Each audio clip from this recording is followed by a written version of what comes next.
शरदो फुल्लमल्लिका विक्षरन्तो मनश्चक्रे योगमार्गा योगमाया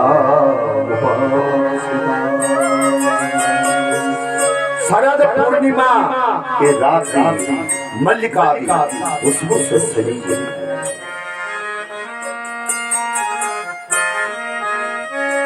खुशबू से विभूषित हो रही है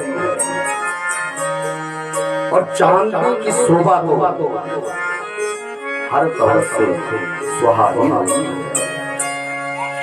और पूर्णिमा तो वैसे भी सुंदर है। जो पूर्णिमा का चंद्रमा है वैसे भी सुंदर होता है। सौंदर्य को देख करके आज पूर्णिमा का जो सौंदर्य है उसको देख करके माधव का मन आज ब्रजवासियों से बिहार करने का होगा। संकल्प किया कि अब तक तो गोपियां जो है गोविंद से मिलने जाती थी, लेकिन आज भगवान मन गोविंद से मिलने का भगवान का मन आज गोपियों से मिलने के लिए डाला है।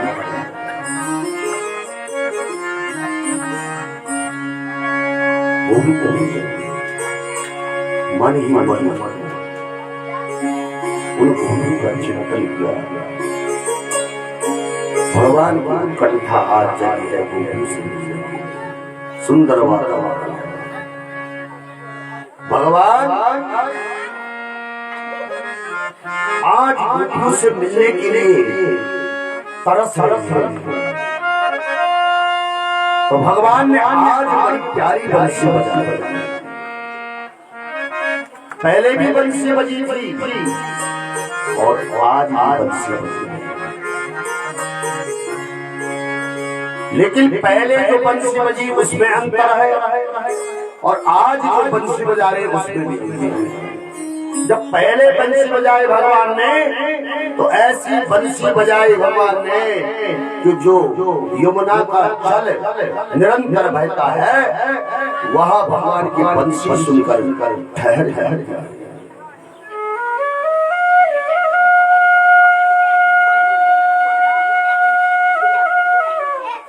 जो गोवर्धन जैसे पर्वत है भगवान ने बंसी बजाए तो उस बंसी की तान सुन करके गोवर्धन पर्वत द्रवित होकर के बहने लगे। ऐसी बंसी बजाई, लेकिन आज ऐसी बंसी नहीं बजाई। आज भगवान ने जब बंसी बजाई तो इस बंसी की आवाज केवल उन गोपियों ने सुनी जिनको भगवान ने रास में आमंत्रित किया और भगवान ने जिनका चीर हरण किया था उन्हीं गोपियों को यह बंसी सुनाई। इस बंसी की तान केवल उन गोपी को सुनाई और जिस गोपी ने भी सुना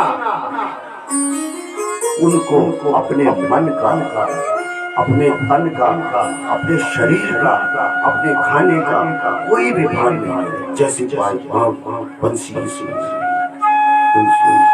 ब्रजवास जो ब्रज बाबा आज बंसी कैसी बजाई भगवान ने कि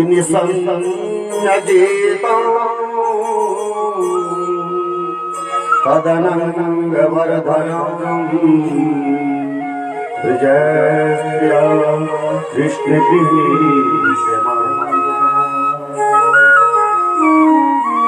आज मुरण्यो नमजे क्षितो धमा सयद्यकांतो जबलो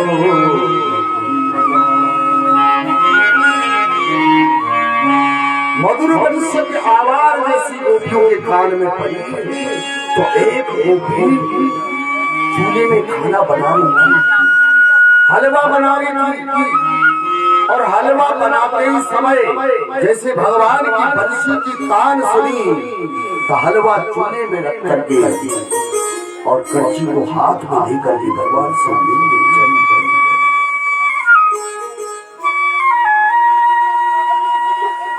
एक गोपी श्रृंगार कर रही थी,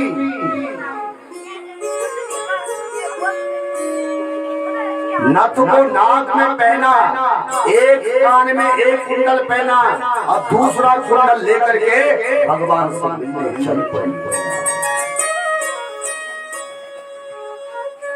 एक गोपी श्रृंगार कर रही थी, एक आंख में काजल लगाई और दूसरे आंख में जैसी काजल लगा रही थी, भगवान की बंसी सुनी तो भगवान की बंसी की तान को सुनकर चल पड़ी।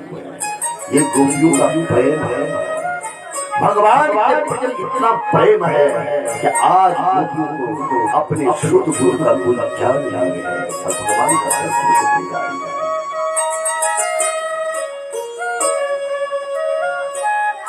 भगवान की बंसी सुनी तो गोपियां जैसे जाने के लिए तैयार हुई, भगवान को मिलने के लिए तैयार हुई, तो उसके घर वालों ने बहुत रोका और उन गोपियों को बोल नहीं दिया। जिस प्रकार से सुखदेव जी कहते हैं कि जिस प्रकार से नदी यमुना जी अपने प्राण प्रिय से मिलने के लिए जब निकलती हैं तो बीच में अगर कोई छोटे मोटे पत्थर आ जाते हैं तो उसको अपने पेट से लेकर के निकल जाती है, और जब तक अपने प्राण प्रिय सागर में करीब नहीं होते तब तक हम रुकते नहीं। आज भगवान से मिलने के लिए उस दृश्य भगवान से मिलने के लिए कैसे भगवान, क्योंकि भगवान जो है पूरे गोपियों के प्राण है, इसलिए सभी गोपियां इति भेनुरणम राजा सर्वभरम मनोहरो प्राणी मात्र भगवान में उस भेनुरम से मोहित हो गए। और जो आज बंसी है भगवान ने जो बंसी बजाई केवल सारे गोपियां एकत्रित हो गई, और एकत्रित जब हुई तो भगवान ने सबका स्वागत किया। आओ आओ, सब गोपियां एकत्रित होकर के और भगवान के सामने गए तो भगवान उनका स्वागत करते हैं। उन गोपियों को, जो गोपियां जैसे भी जिस भी अवस्था में वहां पहुंची तो सबका कहते हैं भगवान स्वागत करते हैं। भगवान ने स्वागत किया कि स्वागतम नो महाभागा प्रियम ते करवाणिवा नाममयम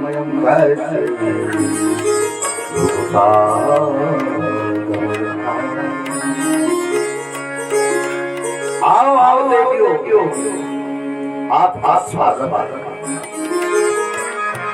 भगवान ने पहले गोपियों को सब एकत्रित होकर के कहा आओ आओ, सबका स्वागत किया भगवान ने।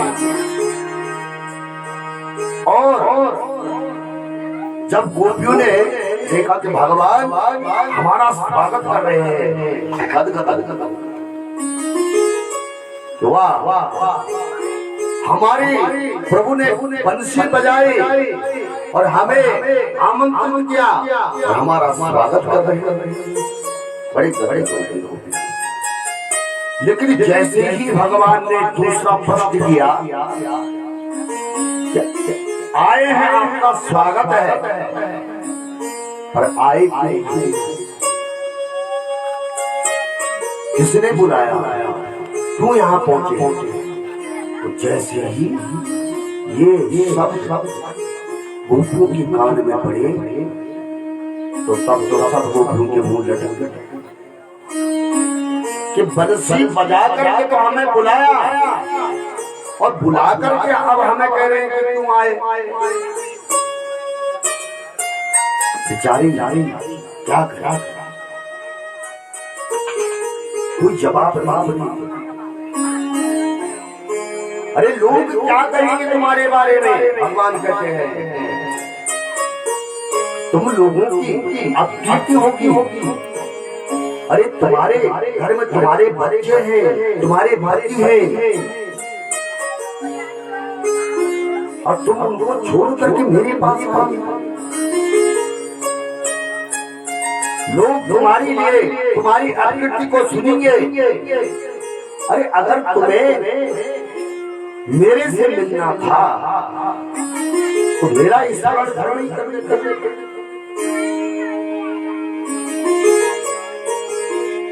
मेरी चर्चा आपस में ही कर देते।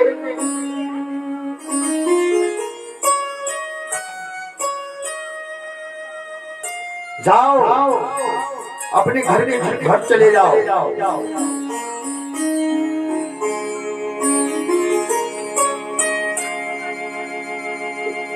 जब इस प्रकार से भगवान ने कहा तो सारी गोपियां स्तब्ध हो गईं।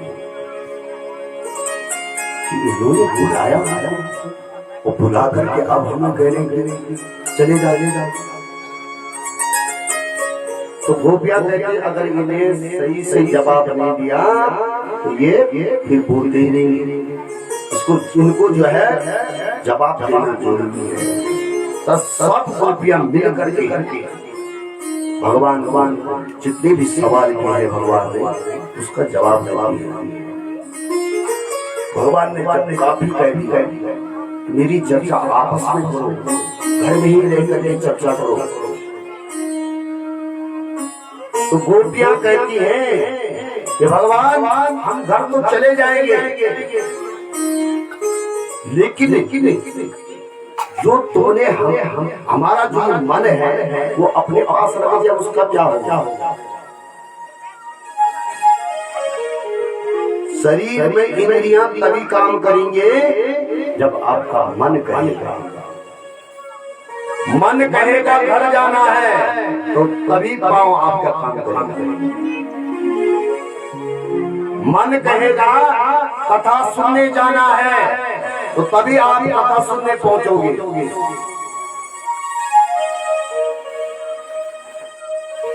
वरना तो बैठे तो भगवान को कहते हैं कि तुमने हम अपने शरीर बोला कि भाई भगवान ने कहा कि मैं तुम्हें अपनी योग में जब तुमसे जाया नहीं जाता है तो मैं अपने योग माया से पहुंचा देता हूँ। भगवान से कहते हैं गोपियां कि चलो हम पहुंच नहीं जाते, हमारे शरीर को तुम घर रखोगे लेकिन मन तो तुम्हारे पास। बड़ा हमने मिल करके एक मधुर गीत गाया जिसका नाम है प्रणय। और उस प्रणय गीत में सब गोपियां मिलकर बोलती हैं कि मेवम विहोरहति भवान गजतम विरसम सत्यच सर्व विषया तवपादमूलम भक्त्या भज चतुर्वा ग्रहमा त्यजास्मा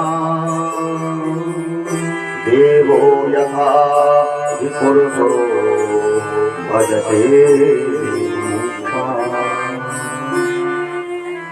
हम ऐसी आशाएं लेकर ये आपके पास पहुंची, बंसी की कान सुन करके दीवानी हो करके दौड़ी आपके पास पहुंचे।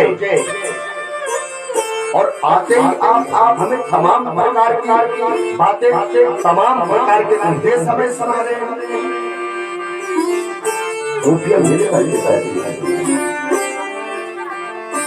अरे पहले ये बताओ कि तुमको ये अधिकार दिया किसने तो हमें इस प्रकार से तुम कह रहे हो कि लौट जाओ।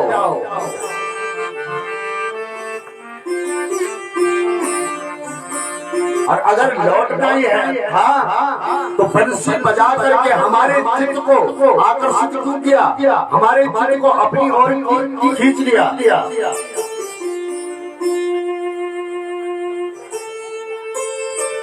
क्योंकि कहते हैं कि गृहीत कृष्ण गृहीत मानसा, हमारा मन तो आपके पास है, हम घर कैसे लौटे? कि चिंतम सुखे भवता प्रहतं गृहेषु यन्निर्विशत् युतकरा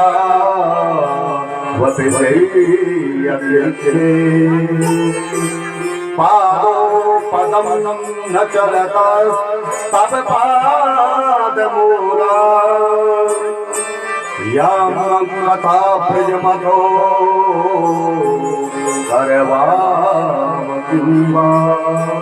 प्रभु आपने बंसी बजा करके हमारा चित्त बड़ी आराम से हमारा चित्त अपनी ओर खींच लिया है। हम घर की तरफ कैसे जाएं? हमारे चित्त के अलावा हम कहीं नहीं जा सकते, आपके अलावा हम नहीं जा सकते। हम घर कैसे जाएं? भगवान बोले तुम्हारे पैर काम नहीं कर रहे हैं क्या?